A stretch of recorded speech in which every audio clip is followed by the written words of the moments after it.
Mystery unveiled India में आपका स्वागत है। और आज हम गिन रहे हैं सबसे डरावनी लेकिन असली प्रेतवाधित गुड़ियों की हमारी टॉप 20 पसंद। हमारे दोस्त जब आते हैं तो वे कहते हैं कि हमें गुड़िया को शेड में रख देना चाहिए इससे पहले कि वे आएं। इस सूची में हम असली दुनिया की भूतिया या डरावनी गुड़ियों को देख रहे हैं। हम फिल्मों या टेलीविजन की काल्पनिक गुड़ियों को शामिल नहीं कर रहे हैं। बेशक इन गुड़ियों पर विवरण बहुत कम है, लेकिन हमने उपलब्ध सबसे सटीक जानकारी देने की कोशिश की है। शुरू करने से पहले हम उन सभी गुड़ियों से माफी मांगते हैं जिनकी हम बिना अनुमति देख रहे हैं। Number 20, Amanda the doll. इस गुड़िया को 1884 में हेनरिक हैम्बर्ग द्वारा बनाया गया था और इसके आसपास अजीब घटनाएं होने के लिए जाना जाता है। 2003 में पहली बार ईबे पर बेची गई। अमांडा को कथित रूप से 20 से अधिक बार नीलामी में वापस लाया गया है। इसके हर मालिक ने शिकायत की कि जब ये उनके पास थी तो अजीब घटनाएं होती थी। रिपोर्ट्स आई है कि अमांडा कमरे बदलती है, बुरे सपने देती है और सोते समय अपने शिकारों को खरोंच भी देती है। इसका मासूम चेहरा जब ये सताने वाले मोड में होती है तो एक शैतानी मुस्कान में बदल जाता है। इसके कारनामों ने इसे जॉन हार्कर की ट्रू टेल्स त्रयी में जगह दिलाई, जो कि भूतिया गतिविधियों के डरावने विवरणों पर आधारित है। Number 19, Caroline. कैरोलाइन कथित रूप से सलेम, मैसाचुसेट्स की एक पुरानी वस्तु की दुकान से आई थी। माना जाता है कि इस गुड़िया में एक नहीं बल्कि 3 आत्माएं वास करती हैं, जो इसके नियंत्रण के लिए आपस में संघर्ष कर रही है। ये कई बार पैरानॉर्मल जांच का विषय रही है और माना जाता है कि इसमें जिन आत्माओं ने वास किया था वे इसके पिछले मालिक ही थे। ये एक शरारती आत्मा भी है जो अपने मालिकों के साथ मजाक करती है। ये किताबें छिपाती है, वस्तुएं इधर उधर करती है और अगर आप इसे पास से पकड़े तो आपके कान में फुसफुसा सकती है। एक पिछले मालिक ने दावा किया कि कैरोलाइन ने उसके कान में कहा, मेक इट यू, जिसका उसने अर्थ निकाला शुभकामना।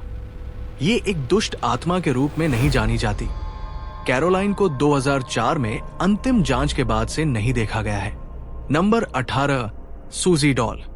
लोरेन वॉरेन की केस फाइल से मिलिए सूजी डॉल से।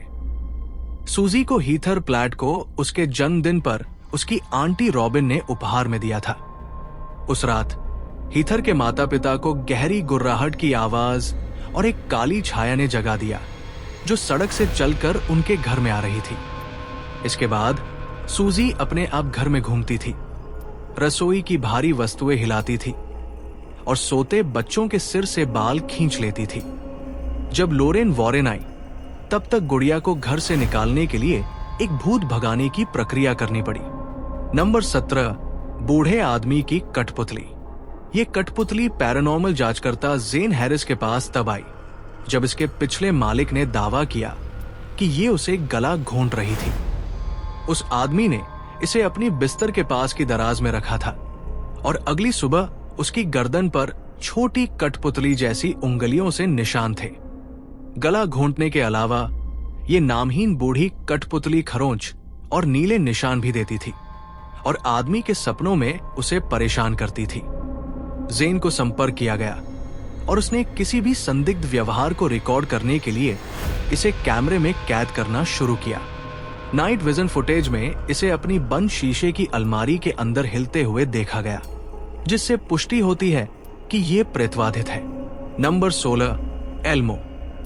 हाँ, एल्मो की गुड़िया भी डरावनी हो सकती है।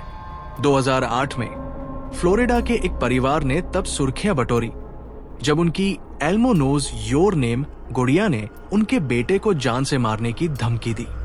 2 वर्षीय जेम्स की मां मेलिसा बोमन ने सुना कि गुड़िया कह रही थी, किल जेम्स, जब उनका बेटा उससे खेल रहा था। हालांकि इस संस्करण की एल्मो गुड़िया को बच्चे का नाम याद रखने के लिए प्रोग्राम किया जा सकता है, लेकिन जैसे ही बैटरी बदली गई ये धमकियां देने लगी। फिशर प्राइस ने जांच शुरू की और परिवार को दूसरी एल्मो गुड़िया के लिए वाउचर दिया। Number 15, devil baby doll. 19वीं सदी के न्यू ऑर्लियंस में जादू और श्राप की कई कहानियां पैदा हुई और एक ऐसी ही कहानी डेविल बेबी डॉल्स के उद्भव की बताई जाती है। एक दुल्हन जिसे वुडू की रानी मैरी लावो ने श्रापित किया था। कहा जाता है कि उसने शैतान से उत्पन्न एक बच्चे को जन्म दिया। अपने आप को सुरक्षित रखने के लिए क्रियोल लोगों ने डेविल बेबीज को तराशा और उन्हें अपने घरों में सुरक्षात्मक तावीज की तरह लटकाया। हाल के वर्षों में स्थानीय कलाकार रिकार्डो पास्टानियो ने एकमात्र बची हुई डॉल के हिस्सों से इसे फिर से बनाया और कई प्रतिकृतियां भी बनाई।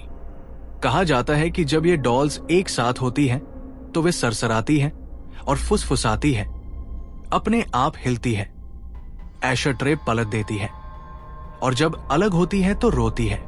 Number 14, Pulau Ubin Barbie. Singapore में एक बार्बी डॉल को नियमित रूप से पूजा जाता है ताकि एक छोटी बच्ची की आत्मा स्वास्थ्य और समृद्धि प्रदान कर सके। कहानी के अनुसार 1914 में एक जर्मन दंपति को जासूसी के शक में पकड़ा गया, जबकि उनकी छोटी बेटी भाग निकली। हालांकि भागने की कोशिश में वो एक चट्टान से गिर गई और उसकी दुखद मौत हो गई। अंततः उसकी अस्थियां एक कलश में रखी गई और उसकी स्मृति में एक मंदिर बनाया गया। उस बच्ची की आत्मा ने 3 रातों तक एक व्यक्ति को दर्शन दिए, जिसने उसकी बात मानते हुए एक विशेष बार्बी डॉल खरीदी और उसे उस मंदिर में उसकी प्रतीक के रूप में रख दिया। Number 13, वुडू zombie doll. मूल रूप से न्यू ऑर्लियन से आई ये डॉल 2004 में टेक्सास के गैलगेस्टन में रहने वाली एक महिला के पास पहुंची।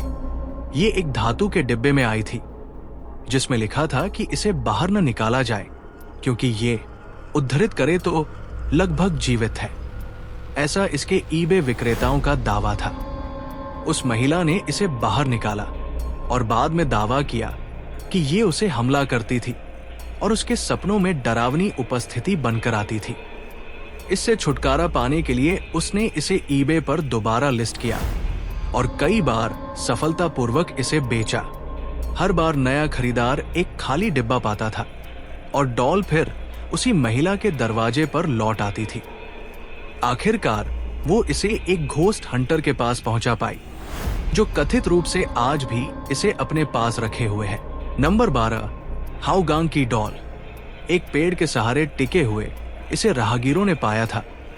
ये गुड़िया पहली नजर में मासूम लगती है अगर आप इसकी ढकी हुई आंखों के बारे में न सोचें। यह है हाओगांग की डॉल, जो 2014 के आसपास सिंगापुर के हाओगांग इलाके में मिली थी। जब इसकी तस्वीरें ऑनलाइन पोस्ट की गई तो एक रेडिट थ्रेड में बताया गया कि इस पर जो लिखा है वो अरबी भाषा में है, जिसका अर्थ होता है ईश्वर के नाम पर। ऐसा कहा गया कि ये डॉल अपने आप इधर उधर घूम रही थी और एक महिला की आवाज में बोल रही थी। मूल मालिक का दावा था कि इससे छुटकारा पाने का एकमात्र तरीका ये था कि इसे अपने घर से बहुत दूर ले जाकर आंखों पर पट्टी बांध दी जाए ताकि ये वापस ना आ सके। नंबर 11, पैटी रीड की डॉल। ये डरावनी गुड़िया हमारी सूची की इकलौती ऐसी है जिसे इंसानों ने प्रेतवाधित किया है, न कि इसके विपरीत। पैटी रीड की डॉल प्रसिद्ध रूप से डोनर पार्टी के साथ 1946 में कैलिफोर्निया की पश्चिम यात्रा पर गई थी। जब यात्री बर्फ में फंस गए तो लोग चमड़े के टुकड़े और चूहे खाने से लेकर जीवित रहने के लिए नरभक्षण तक उतर आए। पूरा रीड परिवार इस यात्रा से बच निकला और आज ये डॉल सैक्रामेंटो, कैलिफोर्निया के shutter fort state historical park museum में देखी जा सकती है। बाकियों के विपरीत ये गुड़िया सदमे में चुप सी प्रतीत होती है। ये भले ही अलौकिक न हो, लेकिन डर जरूर पैदा करती है। Number 10, Harold.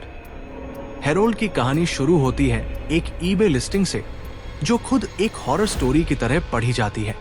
हॉन्टेड हेरोल्ड को कथित रूप से एक पिसार बाजार से एक ऐसे व्यक्ति ने खरीदा था जिसने कहा कि उसका बेटा इस गुड़िया को लेने के कुछ ही समय बाद मर गया। चेतावनी की अनदेखी करते हुए नए मालिक ने इस डॉल को घर ले आया। 2 दिन के अंदर उसकी बिल्ली मर गई, उसकी प्रेमिका उसे छोड़ गई और उसे लगातार माइग्रेन होने लगे। इसमें वो हंसी और रोते हुए बच्चों की आवाजें भी शामिल थी जो वो अपने बेसमेंट से सुनता था, और यहां तक कि ऐसा लगता था कि डॉल की अपनी नब्ज भी है। वर्तमान मालिक एंथनी क्वेनाडा ने एक यूट्यूब चैनल बनाया है जहां वो हेरोल्ड से सवाल करता है और इसकी इतिहास की जांच करता है। नंबर 9, लीटा। लीटा कथित रूप से एक प्राचीन पूर्वी यूरोपीय कठपुतली है। कम से कम 200 साल पुरानी इसे ऑस्ट्रेलिया के न्यू साउथ वेल्स में एक परित्यक्त घर के नीचे पाया गया था। मालिक केरी वॉल्टन ने कई बार यह स्वीकार किया है कि ऐसी डॉल मिलने के क्या भयानक परिणाम हुए। वस्तुएं हिलती हैं, चीजें दीवारों से गिरती हैं और इसके आसपास इंसान और जानवर दोनों विचलित हो जाते हैं। इसे बेचने की शुरुआती कोशिशों के दौरान उसे अचानक बेचने में असमर्थता महसूस होती थी। लीटा, जिसका पूरा नाम लीटा मियाउट है, मानव बालों से भरे सिर के लिए भी जानी जाती है। जब इसे बाहर ले जाया जाता है तो बारिश होने लगती है और ये अपने आप अपनी बैठने की स्थिति को फिर से समायोजित कर लेती है। Number 8, pupa. पूपा शायद इस सूची की सबसे प्यारी दिखने वाली डॉल है, लेकिन इसकी शक्ल पर मत जाइए। इसमें अंधेरा पक्ष बहुत मजबूत है। 1920 के दशक में इसे इसकी 5 साल की मालकिन की तरह दिखने के लिए बनाया गया था और 2005 में उस मालकिन की मृत्यु तक ये डॉल बेहद प्रिय थी। उसके बाद परिवार ने इसे एक डिस्प्ले केस में रख दिया। मालकिन की मृत्यु के बाद से कई रिपोर्ट्स आई हैं, जिनमें पूपा को कांच पर टैप करते हुए अलग अलग पोजीशन में पाए जाने और कोहरे से ढके केस के अंदर संदेश लिखते हुए देखा गया है। एक परिवार के सदस्य ने कथित रूप से इसे कैमरे में चलते हुए पकड़ लिया, लेकिन जब वीडियो अपलोड किया गया तो वो सफेद फिल्म से ढका था और उस पर लिखा था पूपानो। कहा जाता है कि उसकी मालकिन हमेशा कहती थी कि पूपा की अपनी एक सोच है। नंबर 7, ओकिको। जापान में ओकिको को उसके बढ़ते बालों वाली डॉल के रूप में अंतर्राष्ट्रीय प्रसिद्धि मिली है। ये डॉल 1918 में एक छोटी लड़की ओकिको के लिए खरीदी गई थी, जो 1 साल से भी कम समय में गंभीर फ्लू के कारण मर गई थी। उसकी याद में परिवार ने इस बड़ी डॉल को एक मंदिर में स्थापित कर दिया। धीरे धीरे उन्होंने देखा कि डॉल के बाद, जो पहले केवल एक बॉब कट थे, काटे जाने के बावजूद लगातार बढ़ते जा रहे थे। इससे उन्होंने मान लिया कि लड़की की आत्मा अब डॉल में समा गई है। 1938 से ओकिको मानेंजी मंदिर में प्रदर्शन पर है, जहां लोग नियमित रूप से उससे मिलने आते हैं। कहा जाता है कि उसके बालों की प्रयोगशाला में जांच की गई और निष्कर्ष निकला कि वो वास्तव में मानव बाल ही है। Number 6, Crystal, True, Monica, Sharla, Isaac, Lily, Ashley और कैमरन। पैरानॉर्मल जांचकर्ता होने के कारण वॉटकिंस परिवार इन प्रेतवाधित कलाकृतियों को संभालने के लिए आम लोगों से बेहतर समझ रखता है। Crystal, True, Monica, Sharla, Isaac, Lily, Ashley और कैमरन, इन सभी डॉल्स को उनके अलौकिक प्रतिष्ठा के आधार पर अलग अलग खरीदा गया था। फिर वॉटकिंस परिवार ने उन्हें अपने पेंसिल्वेनिया स्थित घर में एकत्र किया और एक 24 घंटे की लाइव स्ट्रीम चालू की। सालों तक डॉल हाउस नामक वेबसाइट फोरम पर प्रशंसकों ने इस स्ट्रीम पर देखे गए कथित पैरानॉर्मल घटनाओं की चर्चा की। सबसे प्रसिद्ध था 2009 में सीढ़ियों के नीचे एक प्रेतात्मा जैसे छोटे बच्चे की छवि का कैद किया जाना। अफसोस की बात है कि यह स्ट्रीम 2015 में अपडेट होना बंद हो गई। Number 5, Juliet. कहा जाता है कि एक ईर्ष्यालु पारिवारिक मित्र ने जानबूझकर इस अभिशप्त डॉल को एक युवा महिला को गर्भावस्था के उपहार के रूप में दिया था। दुखद रूप से उसके बेटे की मृत्यु जन्म के केवल 3 दिन बाद हो गई।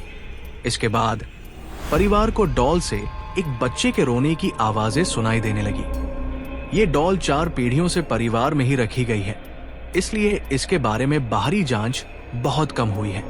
लेकिन किंवदंती है कि प्रत्येक पीढ़ी में एक स्वस्थ लड़का और एक लड़की जन्म लेते हैं, लेकिन लड़के की मृत्यु तीसरे दिन रहस्यमय रूप से हो जाती है। परिवार के अनुसार जूलियट आज भी कई बच्चों की आत्माओं की आवाजों के साथ रोती है। Number 4, the island of the dolls. Mexico city के पास की नहरों में स्थित ये द्वीप दुनिया के सबसे डरावने स्थानों में से एक माना जाता है। 1950 के दशक में जूलियन सैंटाना बैरेरा ने अपना परिवार छोड़ दिया और इस द्वीप पर अकेले रहने लगे। कहा जाता है कि एक डूबी हुई लड़की का शव मिलने के बाद उसने उसकी याद में उसका गुड़िया एक पेड़ पर टांग दी। कथित तौर पर वो गुड़िया हिलने लगी और आवाजें निकालने लगी, जिससे जूलियन को पेड़ों पर और भी गुड़िया लटकाने की सनक लग गई। 2001 में जूलियन का शव उसी स्थान पर मिला जहां लड़की की मृत्यु हुई थी। आजकल बैरेरा का परिवार इस द्वीप को पर्यटकों के लिए चलाता है, जहां हजारों गुड़िया देखने को मिलती है।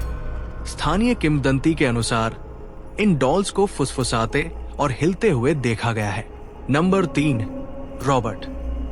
रॉबर्ट यूजीन ओटो नामक चित्रकार को यह डॉल तब दी गई थी जब वो सिर्फ एक बच्चा था। यूजीन इस डॉल से बातें करता था और उसके माता पिता के अनुसार डॉल जवाब भी देती थी। यूजीन ने कई बार छोटे मोटे हादसों का दोष रॉबर्ट पर डाला। जब वो बड़ा हुआ तो डॉल को अटारी में रख दिया गया, लेकिन फिर भी ये खुद ब खुद हिलती थी और अजीब आवाजें निकालती थी। आजकल रॉबर्ट को की वेस्ट के Martello gallery art and historical museum में रखा गया है, जहां इसे देखने रोजाना लोग आते हैं। हर साल सैकड़ों लोग इसे बिना अनुमति फोटो खींचने के बाद उससे माफी मांगते हुए खत भेजते हैं, क्योंकि उनका मानना है कि उनकी बदकिस्मती रॉबर्ट के श्राप से हुई है। Number 2, enable. Conjuring film series के कारण एनेबल की कहानी पॉप कल्चर में खास जगह बना चुकी है। उसे खुद की स्पिन फिल्में भी मिल चुकी है। हालांकि असली एनेबल वैसी नहीं दिखती जैसी फिल्मों में दिखाई गई है। वो वास्तव में एक रैगडी एन डॉल है, जो 1970 के दशक में एक युवा नर्स को उपहार में दी गई थी। डरावनी घटनाएं तुरंत शुरू हो गई। नर्स और उसकी रूममेट को डॉल कभी अलग अलग जगहों पर मिलती, कभी उसके पास हाथ से लिखे नोट्स होते। प्रसिद्ध पैरानॉर्मल विशेषज्ञ एड और लोरेन वॉरेन ने इसकी जांच की और अंततः सुरक्षा की दृष्टि से इसे बंद कर दिया। आज ये वॉरेन के ओकल्ट म्यूजियम में रखी है। फिर भी इसे कई हमलों और कम से कम एक मौत के लिए जिम्मेदार ठहराया गया है। नंबर 1, मंडी। हमारी सूची में सबसे ऊपर है एक ऐसी डॉल जिसमें ऊपर बताई गई सभी डॉल्स की ताकतें और क्षमताएं एक साथ समाई हुई लगती है, मंडी। इसके पिछले मालिक इसके लगातार रोने की आवाजों को सहन नहीं कर सके, लेकिन जब से ये पोर्सलिन डॉल 1991 में एक कनाडाई म्यूजियम को दान की गई, तब से इसकी घटनाओं की संख्या चौंकाने वाली रही है। वस्तुएं गायब हो जाती हैं या अपनी जगह से हिल जाती हैं। इसके केस पर टैपिंग की आवाजें आती हैं। कैमरे और अन्य इलेक्ट्रॉनिक डिवाइस काम करना बंद कर देते हैं। रात में कदमों की आवाजें सुनाई देती हैं और लोगों ने इसे हिलते हुए और पलके झपकाते हुए देखा है। मंडी ये सब करती है। हालांकि इसके कारनामे बुरे नहीं लगते, लेकिन ये निश्चित रूप से ध्यान आकर्षित करना चाहती है। म्यूजियम के स्टाफ ने इसे अन्य डॉल से बहुत दूर रखा है, क्योंकि जहां भी इसे रखा जाता है उसके आसपास की डॉल्स की डिस्प्ले अक्सर टूट जाती है या क्षतिग्रस्त हो जाती है। क्या आप हमारी पसंद से सहमत हैं? हमारा प्लेलिस्ट जरूर देखें और सब्सक्राइब करना और बेल आइकन दबाना न भूलें, ताकि हमारे लेटेस्ट वीडियोस की जानकारी तुरंत मिल सके।